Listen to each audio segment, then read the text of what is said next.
Yeah. Okay. Chanukah Sameach. It's actually very appropriate, as I mentioned last week, because we're talking about the light of Chanukah, which is so misunderstood or not understood, and how it's so central to everything, and how basically, I've spoken about before in the past what I call the equation of life, which is really the whole book itself. But this idea of, I'll just briefly go over it right now, that the equation of life is an absolutely remarkable thing. You rarely have things in Kabbalah or Torah. Everything's very sophisticated, everything is very deep, and everything is very profound. But you rarely have something so elegant and so simplified and yet so complete at the same time. And this is the equation of 25 plus 11 equals 36. We have identified the number 25 with the Or HaGenuz, the light of creation, while it's still. I'm just going to mute everybody. 1 second. We have spoken about the fact that 36 represents the number, the light after it's been revealed. So we light 8 days of candles, 36 altogether over the course of 8 days, beginning in the first day of the 25th of Kislev. So 25 plus 11 represents the das, because in Kabbalah, that's the number that corresponds to what we would call godly knowledge. The das just means knowledge itself. Deya, das, right? We speak about that in the Shemona Esrei, Atachani Ladam Da'as, but we know there are different levels of das. There's das Torah, the just plain das in the world, the Eitzah das Tovara. We're talking about godly das. We're talking about the ultimate das, das that the person has to have in life. And if you have that perspective, that vantage point, that viewpoint, so then you can find where the light is hidden and do that which reveals it. So that was Yaakov Avinu, that was Avraham, that was Yitzchak. They knew how to do this. This is what happened at the time of the Chashmonai. So 11 represents that idea of das. And in a book which I was already several years old now, called The Equation of Life, which of course is about this very idea, I explain why it's very significant that the Twin Towers were actually in the shape of an 11. Of all the buildings to be affected, all the buildings to be hit by terrorists or whoever was behind it, that the fact that they represent Esav's power and that they are in the shape of an 11, which is unusual. You don't find twin towers like that everywhere. And the very fact that they came down so quickly also, because as it says that Yaakov is a fire, Yosef is a flame, and Esav is kash, because Yaakov Avinu asked the question, how will we be able to deal with all of Esav's chiefs, because there are 11 of them, and that corresponds to what we call negative das, because we know there's an Eitzah das Tovara, a tree of knowledge of good and evil. So there'll be knowledge of good, and there's knowledge of evil, right? And Yaakov is Eitzah das Tov, and Esav is Eitzah das Ra, and you have to make the choice between one of the two. And one leads to the Eitzah Chaim, which is wisdom, and one leads to a completely godless society. If you look around the world today, and how much atheism or agnosticism exists, and how much immoral behavior is basically everywhere as a matter of life, it shows you that we haven't done a very good job of bringing Eitzah das Tov into the world. The Jewish people were meant to be an Or LeGoyim, a light into the nations. That's the light that we're supposed to bring. That's the light of Mashiach, that when B'ezras Hashem Mashiach comes and finally ends all the chaos, all the insanity, so then that's the das that it says Hashem will fill the world with das, and that das will eliminate the Yetzer Hara, because there'll be no room for it anymore. There'll be no room for any doubt, no room for any confusion, no room for any selfishness. By definition, it'll be what my Rosh Hashanah used to call 5-finger clarity. The same way you hold up your hand and say, I've got 5 fingers or 4 fingers and 1 thumb, right? It's clear to you. You can't dispute that. It's right there. If you can dispute that, then you have to see somebody.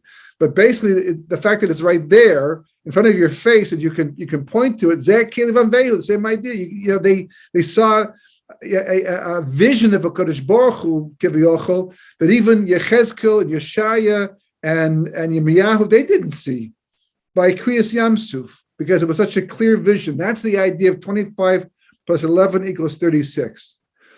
Likewise, if you subtract 11 from 25, so then you get 14. Now, why is 14 significant? Well, the truth is, it's in this week's Parsha. Of all the Parsha, the only place that actually appears is in this week's Parsha. The time is absolutely fantastic, because when Yaakov is about to send his sons down once again to Yosef the second time with Binyamin to get more food, so Yaakov says, he mentions the name Shakai, should put an end. The same God that said die, Shakai is should die, right? Enough. The same God that said die to the light when he made Ma'aseh Bereshis should finally say die to all my troubles, because I'm dying for them.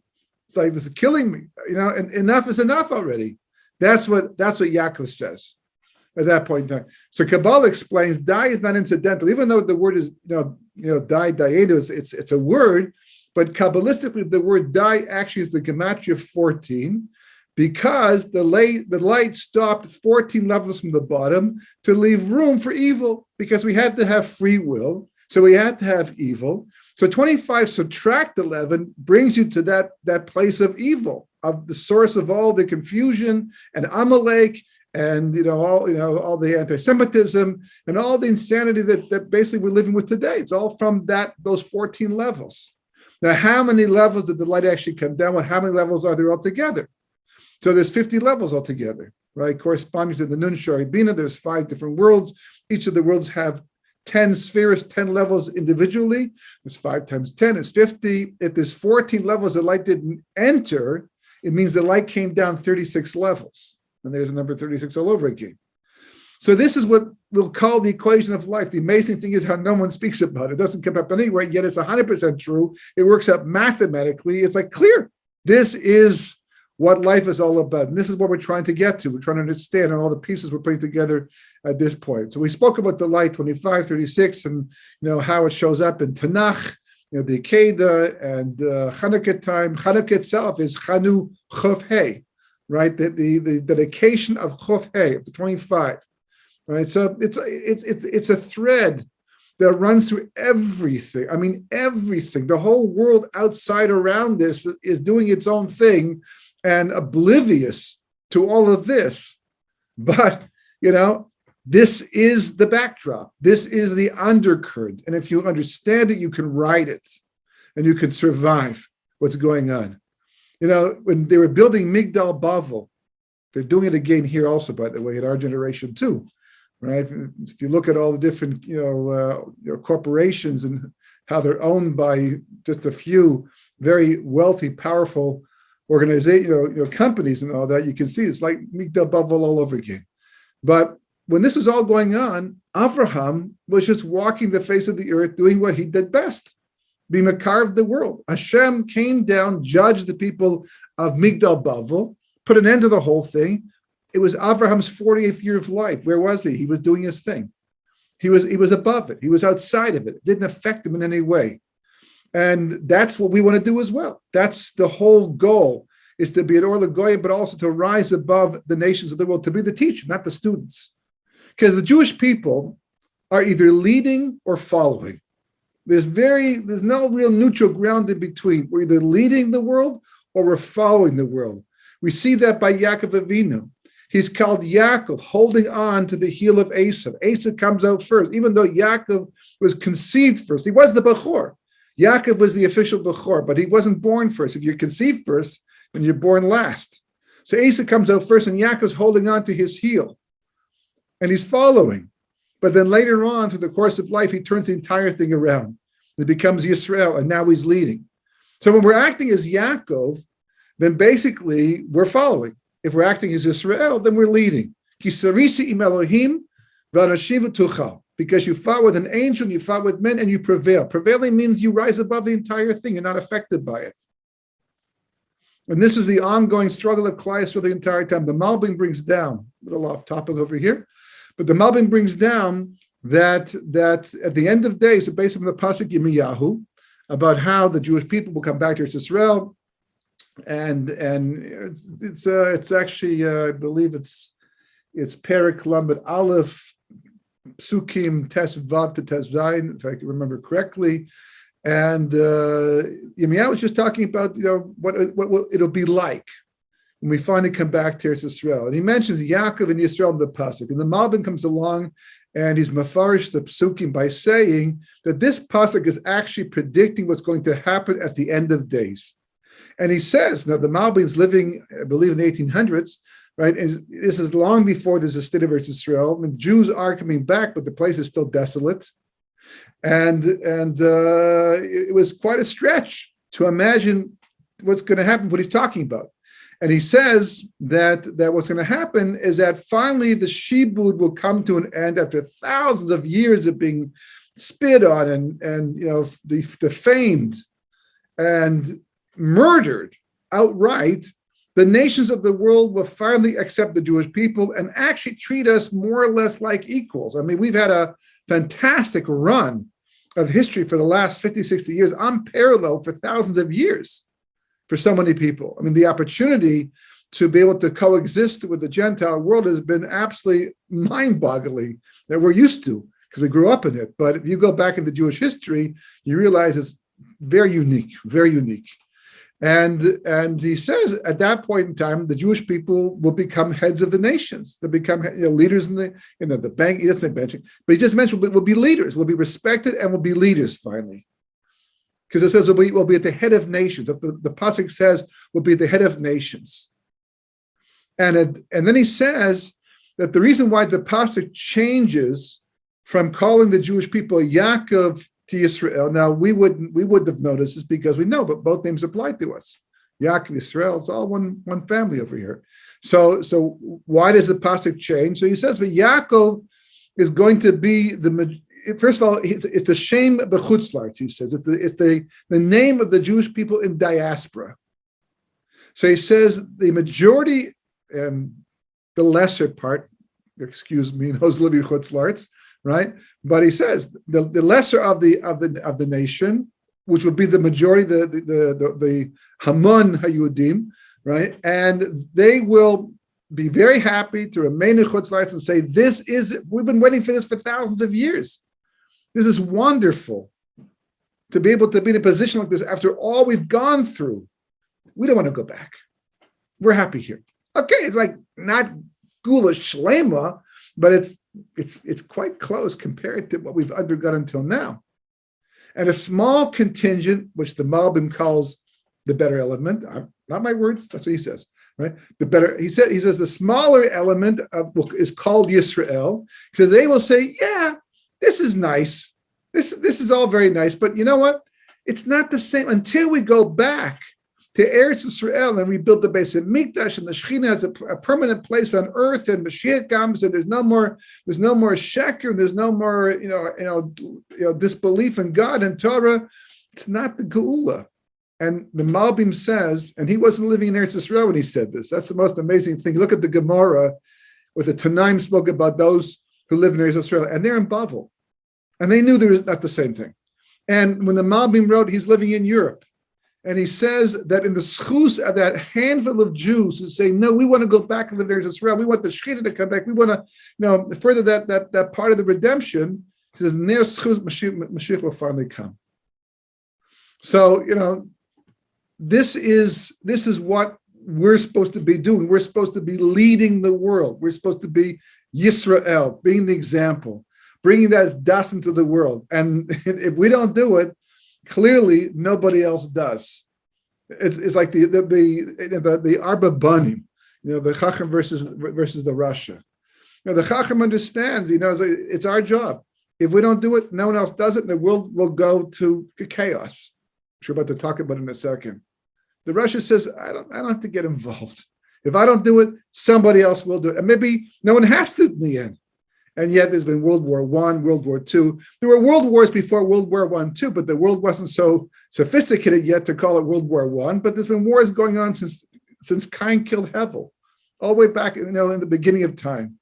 And the world's no safer today than it was before in the past.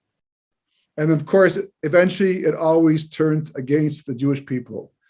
Someone just sent me a notice today that there were leaflets distributed, I think, in Beverly Hills that basically tied everything to do with COVID to the Jewish people. A blood libel. That's what the newspaper called it. It was a blood libel in California, in Los Angeles, right? A blood in a very upscale neighborhood. People ask the question, what's COVID for? Why did Hashem send COVID? It's not clear yet, but every once in a while things pop up. Maybe that's the reason why. But the basis of all of it, that all that falls apart, is now in this chapter, right? And this chapter is called Tohu and Hester Panim. Okay, we discussed the light. Now we're going to show what the light comes to fix up, what's broken, what has to be fixed. So the whole concept of null and void is actually introduced to us in the second verse of Maaseh Bereshis. Now, when you read that verse, basically it just sounds like Hashem saying, like any good baker, you start with a mess. You want to make a cake, you have a balagan. You take the flour, the eggs, and but it's like it's a mess. There's stuff all over, flour flying all over the place. And then you have to clean up after. A lot of reasons why people don't want to bake or cook is because it's a mess, right? They'd rather just order in or buy something that's already pre-made and you put in the oven and everything's quite clean. So God too, when he made the world, he made a mess first. Did he have to? No, but that's what he did. Maybe to make us feel better. So we have to feel so bad when we make messes later on. And we move on, because the next verse talks about the creation of the light. And then the grass and the seas and the water, and eventually men, and before that the animals, and and the history unfolds, and we've left behind the null and void. Va'aretz haisa tova bo v'choshech al panei tehom v'ruach elokim merchepes al panei mayim. Now, then you get the Medrash, and the Medrash says that this verse actually encompasses all of history. All of it, from beginning until end. Why? Well, not every detail is in this verse, but certainly some very important key points. For example, Tohu, that corresponds to Galus Bavel, the first exile. The Jewish people haven't even been created yet. There's no Avram. Adam's not in the world yet. He hasn't even done the Chet yet. We're already talking about Galus Bavel in the second verse. And then after that, you have Madai, right? Vohu, Galus Madai, which came after Galus Bavel, all the same time period. And and the Choshech, right, is Yavan, is the Greeks. And that doesn't go over too well with the Greeks, or much of the Western world that considers the Greeks to be the light unto the nations, right? But the Medrash doesn't. The Medrash is just the opposite, which goes to show you how backwards the world can be when Torah is not running the show. And then Al Panei Tehom, that's Galus Edom. That's the one that Yaakov saw the angel going up, up, up, up, up, up, up. The deep, very deep exile. We're still in it. After 2,000 years, we're still in it, waiting for it to come. Mashiach will end that one. That's Ruach Elokim, the Spirit of God hovering above the water. That's the Ruach Mashiach, as I think Rashi points out, or Fortune points out. So Mashiach hasn't come. He hasn't revealed himself yet. 6,000 of history right there in the second pasuk, which the Zohar says is really the first verse. The two verses are actually supposed to be the other way around. The real order, chronologically, historically speaking, is supposed to be that the earth was null and void, and there was darkness upon the face of the deep, and the Spirit of God hovered above the water. In the beginning, God made the heaven and the earth. So why did the Torah write it that way? Because how can you talk about the earth being null and void if it's not being made to the second verse? That doesn't make sense. So the Torah switches it around to make it simpler for the average person to learn. But Kabbalah says because the earth being spoken about in the second verse is not the earth being spoken about in the first verse. Oh, you mean there's more than one world? No, there's more than one face. Because the earth being spoken about that was null and void was actually the sphere of Malchus that broke. We call Shvir Sakelim, the breaking of the vessels. Because contrary to popular thought, the Torah does not begin with Maaseh Bereshis. I mean, actual physical Torah does, but not the oral law. The written law begins, but then even that's not true, by the way, if you know how to learn those verses, what's really going on there, right? But the actual beginning of the Torah goes way back before God. That's called Tikkun Maaseh Bereshis. When God makes Bereshis Balakim as a Shamayim be'esa aretz. That's called Tikud Maisa Bereshis, the rectification of Maisa Bereshis. Why is it called rectification if nothing's broken yet? The answer is because something was broken. And that's where Kabbalah, comes in. Kabbalah actually deals with everything that took place up until Maisa Bereshis. The Torah begins with the base, because that's the written law. And everything to the left is an open book. To the right, it's a closed book. So you get the impression, as I did, that that's off limits. And from the Gemara, it sounds like it's off limits. But then Kabbalah says, it's not talking about that. There's a whole world of Torah prior to Maisa Bereshis, and that's called Sod. That's called Kabbalah. What it talks about after Maisa Bereshis is already more like Hashkafa. But the actual technical reality of what happened before Maisa Bereshis is there. In the second verse, which is really the first verse, because the first is really the second verse, right, is actually talking about what took place in advance of Maisa Bereshis. And what was that? Tohu vavohu, null and void. Why is that so significant? Why must I know that? Because the Gemara says in Shabbos, in the name of Reish Lakish is going to say that the world stands on Torah. How do I know that? Well, we have a drush. The drush is V'hi Erev Voker Yom HaShishi. Right? When Hashem has finished doing everything on day 6, just like every other day, he does a little summary. He sums up everything his work by saying, I like what I did. Right? V'hi Erev Voker. Right? God saw it was good. Right?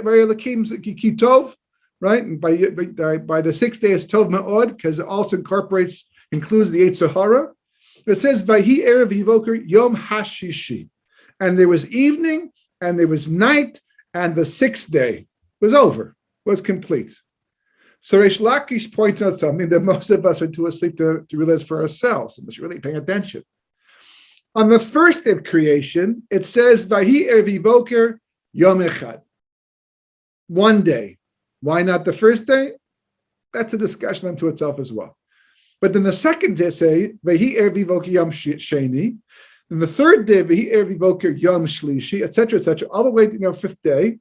To finally you get to the 6th day, and it says, Vehi Erev Voker Yom Hashishi. For some reason, the number has the Hey in front of it. All the other numbers of the day, Sheni, Shlishi, Revi'i, Chamishi, no Hey. It's good enough to say Sheni. But for some reason, on the 6th day, it adds the Hey. So Reish Lakish says that's for a drush. That's to teach you something. And what's to teach you what? It's coming to tell you, right, that when God made the world, when he finished, right, made everything, and it was completed, he made it Tanai, a condition with Maisa Bereshis.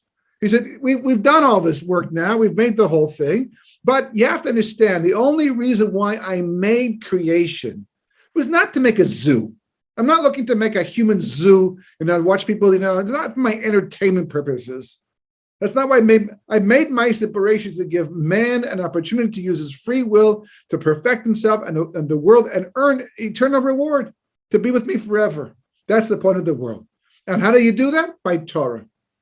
So if the Jewish people will accept Torah on the 6th day, that's what the 6th of Hashishi alludes to, but not there. It's alluding to the 6th day of Sivan, 2,448 years later, at Mount Sinai, at Kabbalah Torah. If the Jewish people will accept the 5 books of Moshe, that's the Hey, Chamisha Chumshei Torah, okay? If they will do that, the Maisa Bereshis has permission to continue. But if they won't, then I hereby command Maisa Bereshis to go all the way back to null and void, and maybe even before that, even worse. That's the Tanai Hashem has made with Maisa Bereshis. Well, that changes everything. Right there alone, that's a book unto itself. That's a story that has to be understood from beginning until end, because that's what's dictating the direction of the world today. and has for thousands of years, since the beginning. When Cain kills Hevel, it's because of this verse. When they make big deal Bavel, it's because of this verse, because the generation of the flood, they can't get on the same page as Hashem except for Noah. It's because of this verse. When things go wrong in your life, it's because of this verse. When you can't find your other sock, it's because of this verse. Not because of a black hole at the back of your dryer, although there is a theory like that, right? But it's because of this verse of null and void chaos. With this lack of shalom bias, a lack of achdus, this is the verse. It's like an animal sitting, ready to pounce at any moment in time. Contrary to what people think, the world is not naturally ordered at all. When we make a Seder, that comes later on. But why do we make a Seder? Because Hashem said, I took you out of Mitzrayim to do exactly that. What does Hashem do? He begins with chaos and then he brings order. He makes Seder. And he takes us out of Mitzrayim to do the exact same thing. That's what it means to be at Tzem Elokim, to be made in the image of God. The backdrop is not Seder. Go outside, you look at the trees. They're so beautifully organized, and the colors change, and and everything's some sudar. But every time we make Seder in this world, my gardener was here yesterday. After he finished, it looked nice. Not a big garden, not much to do, but nonetheless, he comes and this Shemitah year, so a little bit less than normal, but he comes and he fixes things up. This morning it was a ball of gun. Why? One wind came along for a couple hours, and whatever he cleaned up got blown. Not the same stuff because I went to the garbage, but there's replacement leaves and replacement dust, replacement dirt. It's all over the place, all over again, just like that. And that's what's going on through life. Traffic, you name it. I mean, we take it in stride because that's life. But you have to understand that's not the way life's meant to be. That was not paradise. That was not Gan Eden. That's not the way Yemos HaMashiach is going to be. Probably still be some traffic Yemos HaMashiach, but not the way it is today. The poverty, the death. It's all from this verse. Parashas Bereshis comes around like that. You read it, it's over. Because we begin, in Simchas Torah. It depends upon where Simchas Torah comes in the week, how much time you have to review the parsha in advance of Shabbos. And once that Shabbos is over, I actually wrote a book called Bereshis, A Beginning with No End, because I was so frustrated that I could not give the proper attention to Parshas Bereshis. But I spent about 6 months just writing a book on Parshas Bereshis because I just had to get a hold of it somehow. And I got to tell you, it was well worth it this very day. Because it gave me insight, understanding now with Kabbalah. It goes even further, it's on the entire thing. But that second verse, which is the first verse, but we'll call it the second verse because the Torah does too, right? That second verse is everything. That's what we're fighting against. You can't get online, it's that pasuk. The link's not working, it's that pasuk. The banks are nagging you, they're bugging you, they're not allowing you to do something. It's all of it. Whatever goes wrong in Maaseh Bereshis is because of the second verse. That's the backdrop of creation. And the amazing thing is until now, we've been saying that based upon, evidence, history, right? But mostly to do with psukim, mostly to do with Kabbalah. But listen to this, right? I was amazed when I came across this article. This came from Discover magazine, which a long time ago, I used to have my brother had a subscription to, and very fascinating articles. And this one was actually called, Does Chaos Rule the Universe? Well, of course, that caught my attention right away, right? When I asked, what do they have to say? So the article said the following thing. This is part from the article. To understand how chaos and the questions chaos raises affects your daily life, consider the seemingly simple matter of your heart. This got a little spooky after a while for me.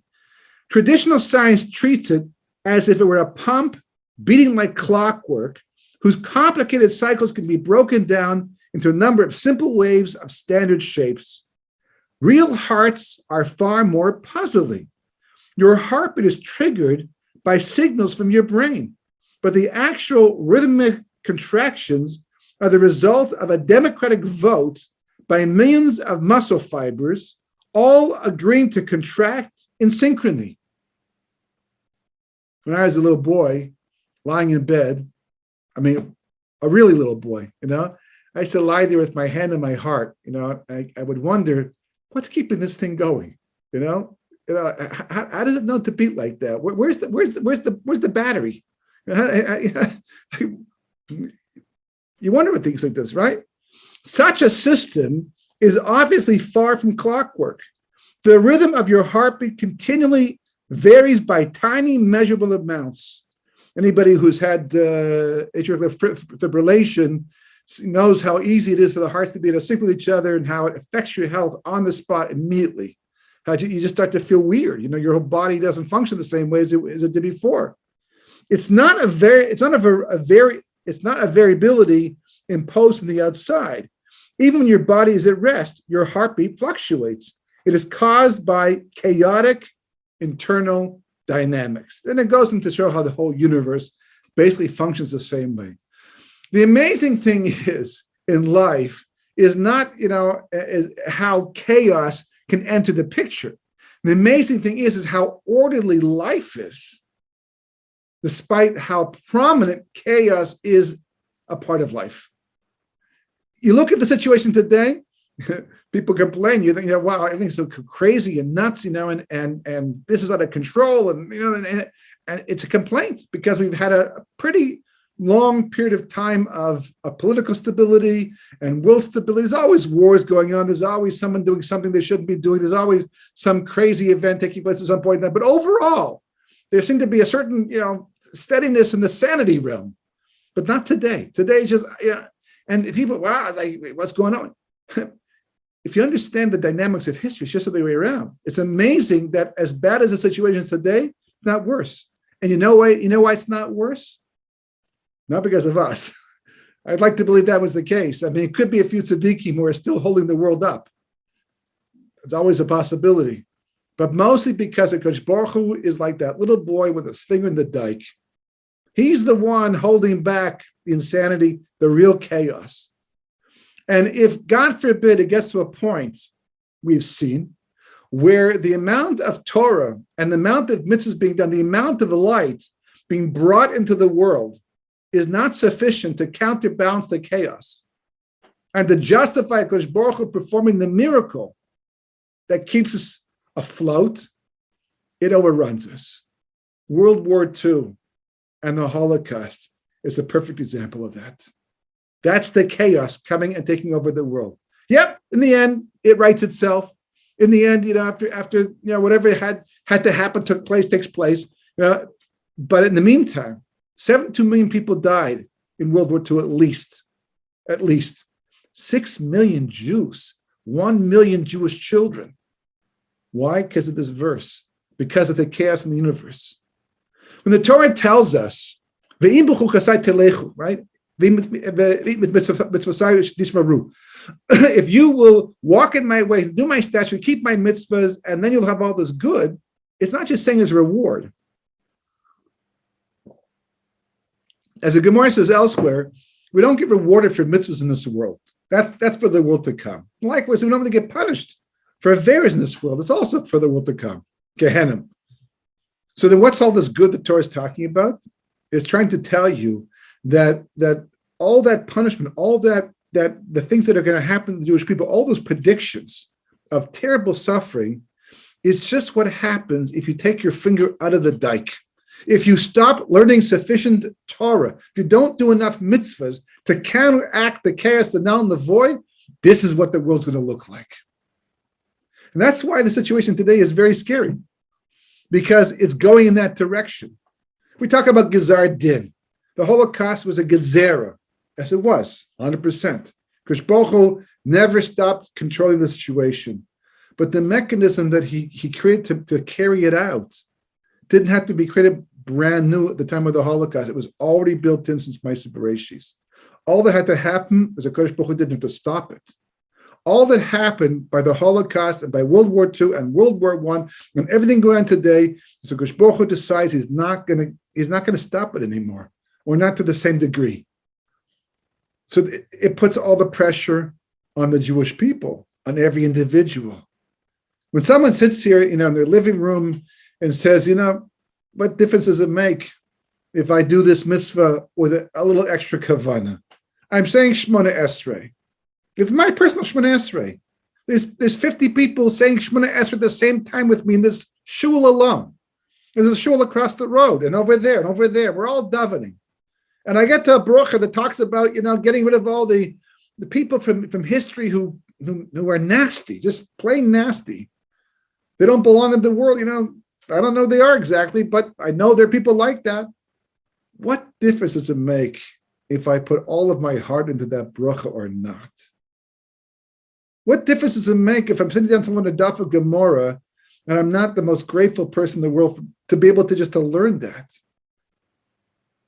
If you think about it, the world is almost 8 billion people strong. Weak, strong, depends how you look at it. How many Jews actually learn Torah and keep the mitzvahs? 0.0000 of the population.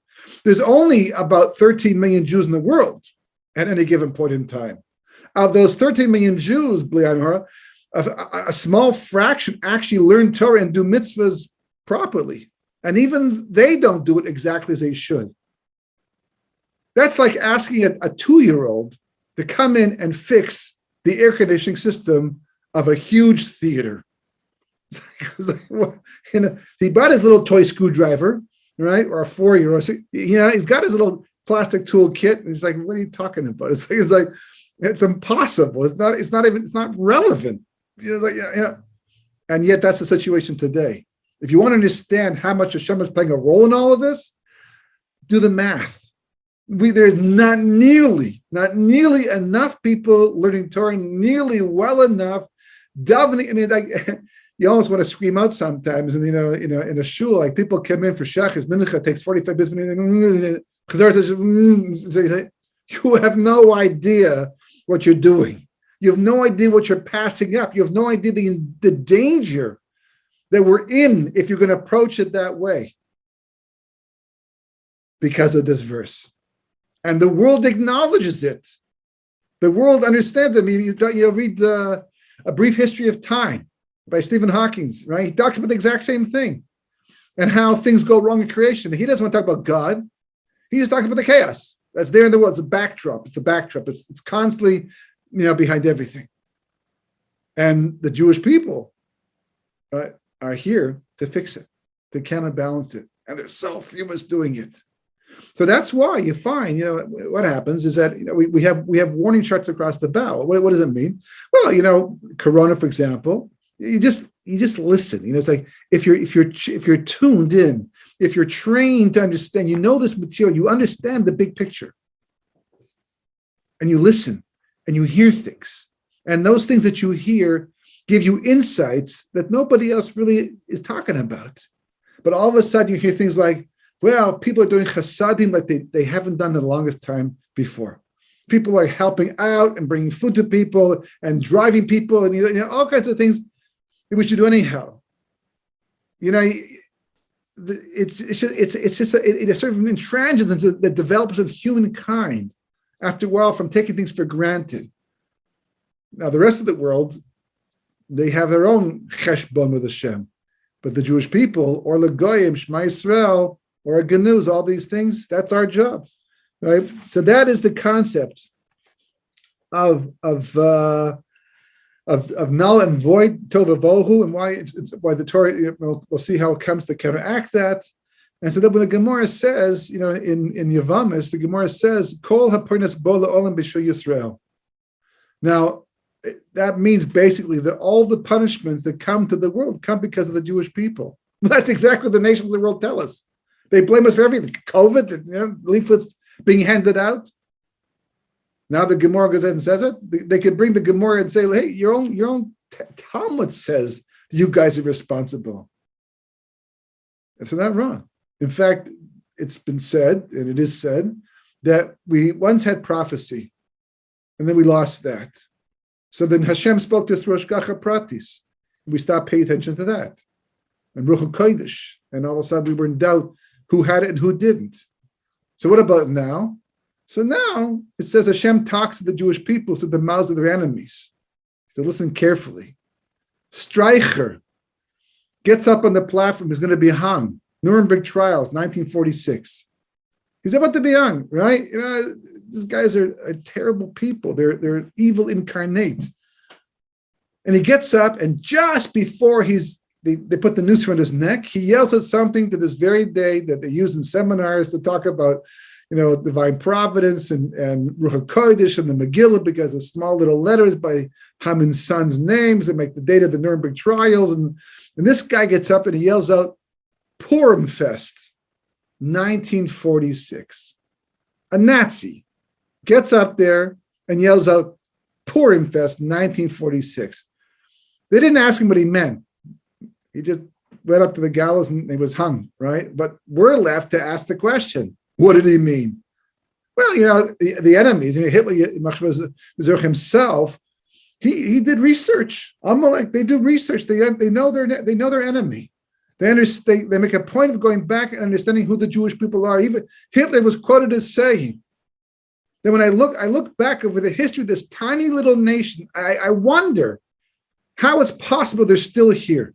That maybe there's something special and unique about them that maybe to do with God.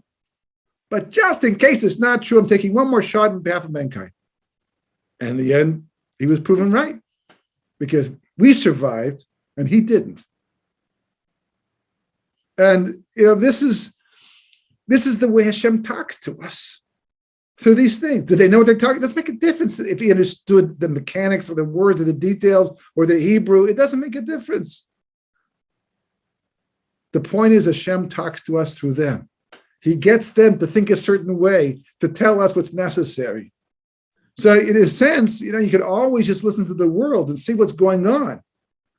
And they're fighting for this, they're fighting for that, and they're changing that, and this is corrupted and this is perverted.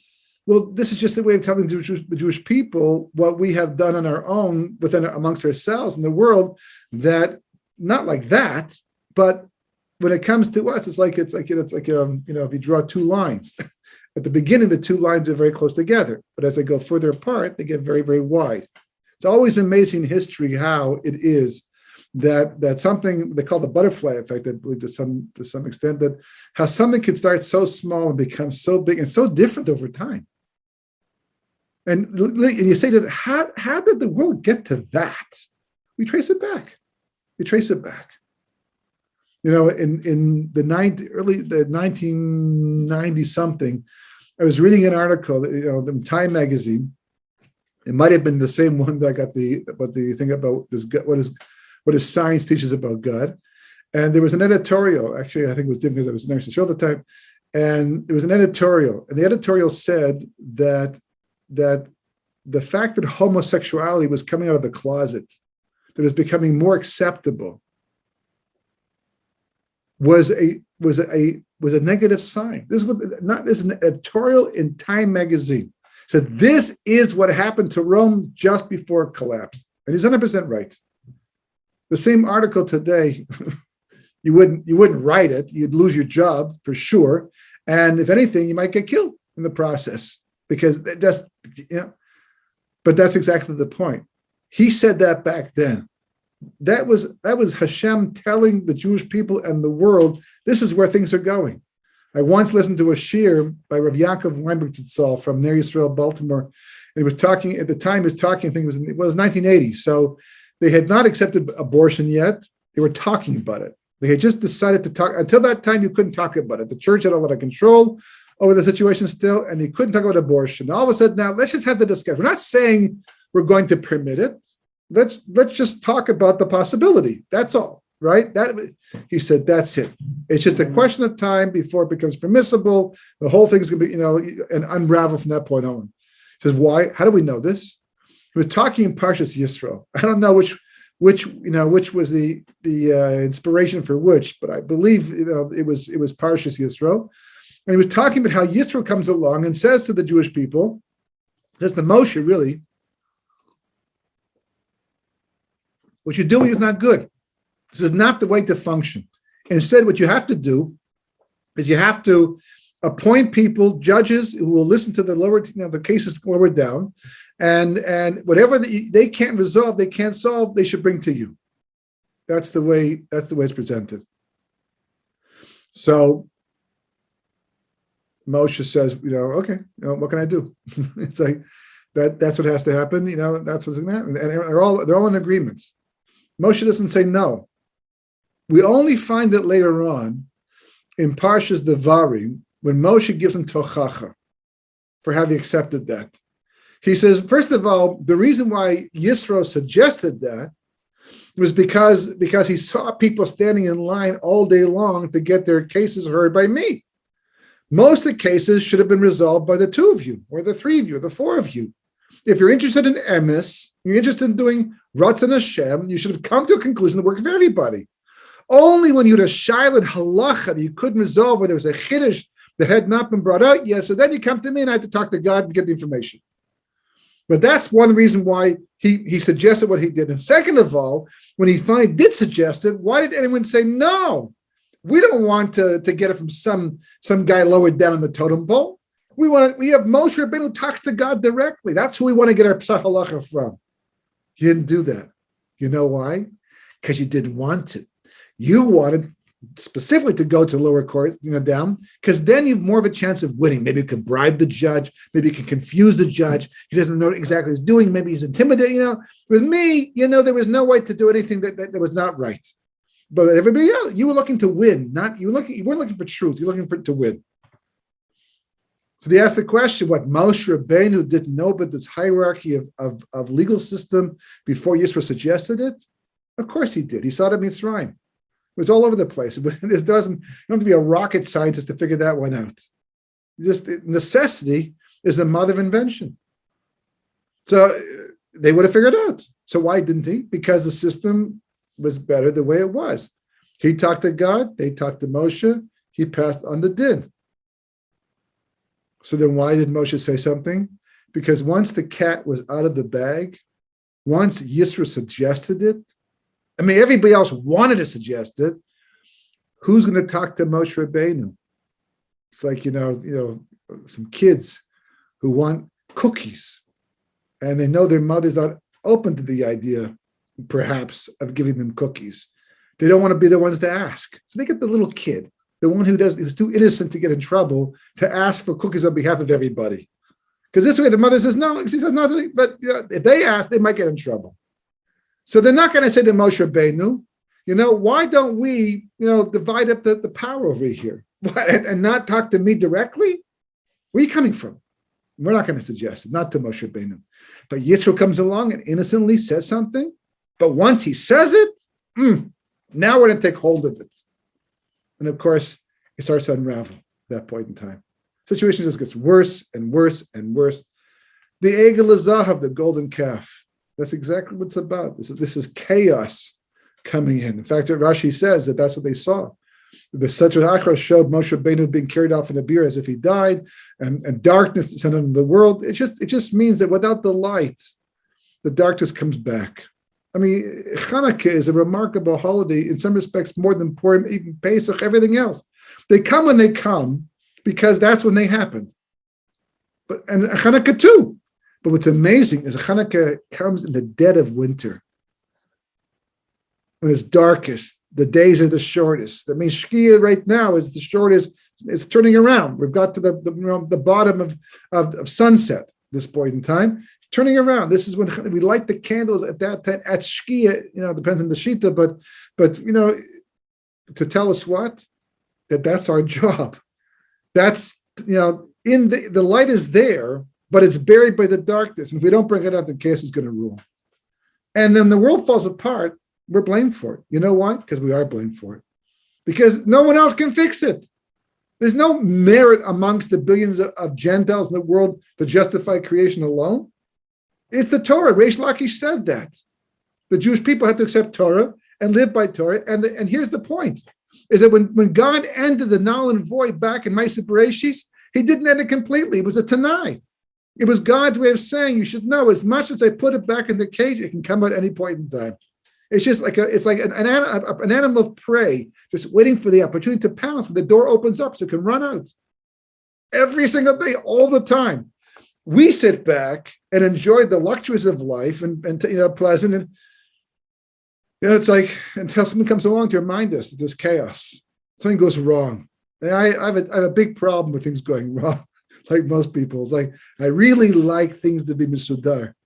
People often point, we talk about the war of Gog and Magog, and I've spoken about it for so long, you Muslim Mashiach, that people think I'm sitting here waiting for Armageddon, like I'm going to have a big party once Armageddon comes, right? An Armageddon party, you're all invited if you can get here, right?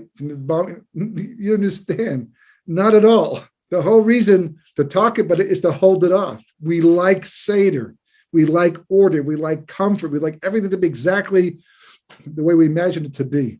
Today, I heard a story that this very moment is still bothering me. And one of the reasons why is because what happened. People are dying all over the place, all of the time. All the time, the coronavirus, but someone's eating a sufganiyah and they choke to death. During Hanukkah, at a time that, it's simcha and you're eating a donut, which is like, who thinks this is going to be life-threatening? Now, the truth is, for the most part, no one dies before their time. And the way a person dies, it's nigzer and shemaim too. But how it's presented in history, how the family was not expecting it, all of a sudden you're driving a car and it's like, there's nothing out of the norm that's taking place. And all of a sudden a crisis, an emergency, and a person can't breathe, and God forbid, they choke.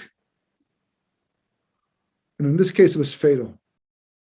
And you're like, why, what? Well, that's between the person and a Kadosh Baruch Hu. That's between the family and a Kadosh Baruch Hu. But the Gadol, right, in a general sense, in the big picture sense, that's chaos. That's the norm. That type of thing, war, that's the norm. That's the way the world was made, so that we could have free will and we could use it to bring Seder. So Hashem goes into Mitzrayim and he takes out the Jewish people miraculously, turns history upside down, mind-boggling what takes place. I mean, we just go through, When did we get to the main course? When did we get to the food already? It's been a long process. You don't understand. Take the time. Forget the food for the moment, right? Just you have to understand what God was doing in Mitzrayim. Why? So we'd make a Seder.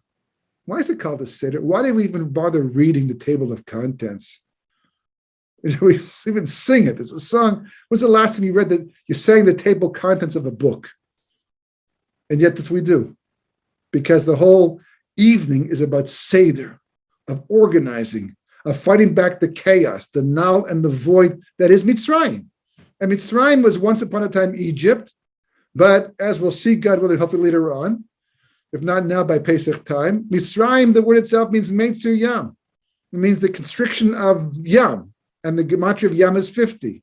So Kabbalah explains that Mitzrayim is any place that constricts the Nun Shari Bina, the 50 gates of understanding, which is another fancy way of saying the knowledge of Torah, the light, the perspective of any society, basically any secular society, and the more hedonistic it is, the more this is true, is by definition a Mitzrayim, and it doesn't make a difference when or where in the world. It could be in America, it could be London, it could be both. It's a perspective, it's a mabat, it's a way of looking at the world. And Hashem took the Jewish people out of Mitzrayim because Mitzrayim is chaos. That is null and void. And chaos and null and void doesn't always have to mean that everything's falling apart. It just means that people don't recognize God. They're not focused. They're not doing meaningful things in life. And then eventually God allows the real chaos to take over because anyhow, life's not working out. And God said, you're going to make a Seder. You know why? Because the only reason I took you out of Mitzrayim is to bring Seder to the world. For thousands of years, that's what I've been doing. I did it back at Ma'aseh Bereshis, and I'm doing it now. And I've done a Mitzrayim to bring you out. But from this point onward, by taking on the Torah, by living by Torah, It's your job now. Just like it's your job to keep track of history, which is the reason why we get the mitzvah of Kiddush HaChodesh, to sanctify the new moon, right? But primarily, it's because we were taken out to draw the light down from the highest of levels down to the world below, to enlighten mankind, not the way the Greeks did. The Greeks did fantastic stuff in a secular way. It's a das tovara type of a way. But we're the ones with the Eitz Chaim. We're the ones who are the channel, the conduit for that light. That's our job. So B'ezrat Hashem, next week, we'll look at Pardes, right, which stands for Pshat, Remesh, Drush, and Sod, the 4 levels of which Torah can be learned, how they correspond to 4 levels of soul, how the deeper you go into Torah, the deeper you go into yourself. The more you understand, the more profound your understanding is, the more light you personally draw into the world. We're a bunch of spiritual mechanics, the Jewish people. We fix things. That's our job. We're technicians. You can enjoy yourself at the same time, right? But that's our job. And Pardes is our main tool to get the job done. So have a Chanukah Sameach, and B'ezrat Hashem, be zeichet to the Oregon News, and hopefully by next week it'll be after Chanukah already, but we'll be floating on the light of Chanukah.